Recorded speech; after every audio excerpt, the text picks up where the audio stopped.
It is the most anticipated season in a generation. The media spotlight is everywhere. The energy is electric.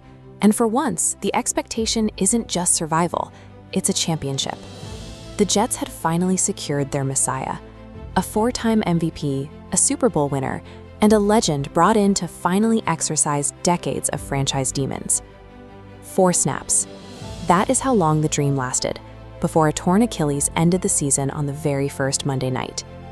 To the rest of the league, this was a cosmic joke, another punchline in a long history of failure.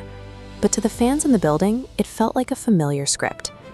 Rooting for the Jets is a strange bargain with the football gods. You accept that the season may collapse in ways that feel scientifically impossible, yet you return every September with a dangerous amount of hope. That hope was born in 1960, when the team began as the Titans. They were the scrappy challengers to the established New York Giants, eventually rebranding as the Jets to match the fast, loud Jet Age energy of the city. By 1969, they had a leader who fit that identity. Joe Namath brought Broadway Joe's swagger to the quarterback position, but his greatest contribution was a public guarantee that his underdog team would win the championship. They backed it up. In a 16-7 victory over the heavily favored Baltimore Colts, the Jets delivered one of the most consequential wins in the history of the sport. This wasn't a fluke, it was a revolution. The win legitimized the AFL, forced the merger with the NFL, and shaped modern professional football. But winning it all so early created an impossible standard. It planted a permanent seed of belief that this franchise, no matter how messy or dramatic, is always capable of shocking the world. To keep that belief alive, the team relies on a recurring identity, an aggressive, theatrical, and elite defense. The original prototype was the New York Sack Exchange.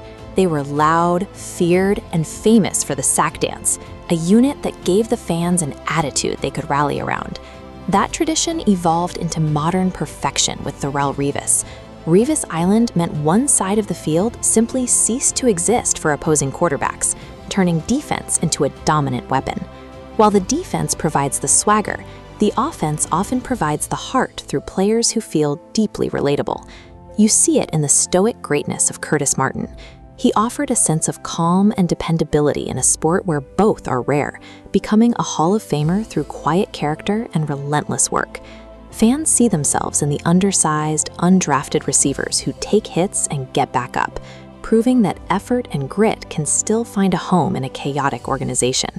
These elite defensive bullies and high-character heroes build the emotional architecture of the team. They convince you that the pieces are finally in place, that the Jets are always almost there. This cycle traps the fan base. It starts at the spark of relevance.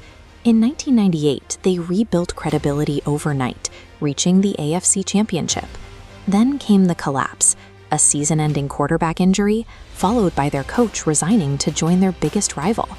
The loop repeated in 2009. A brash new coach resurrected the swagger, leading the team to back-to-back deep playoff runs and historic upsets over legendary quarterbacks. And just as quickly as it began, the high peak dissolved into a decade-plus playoff drought, one of the longest in the league. Almost is the native language of this franchise. They navigate to the absolute edge of glory, only for the floor to fall out, leaving the fans in a state of permanent anticipation. Today, the organization is attempting another reset with a head coach who once wore the jersey. It is a return to a leader who understands the history of pain firsthand. Rooting for a dynasty is easy. The return on investment is guaranteed. But there is something deeper about rooting for a team that makes belief this difficult. This is hard belief. The shared suffering and the dark humor of the Sundays that went wrong have forged a community more resilient than any spoiled fan base could understand.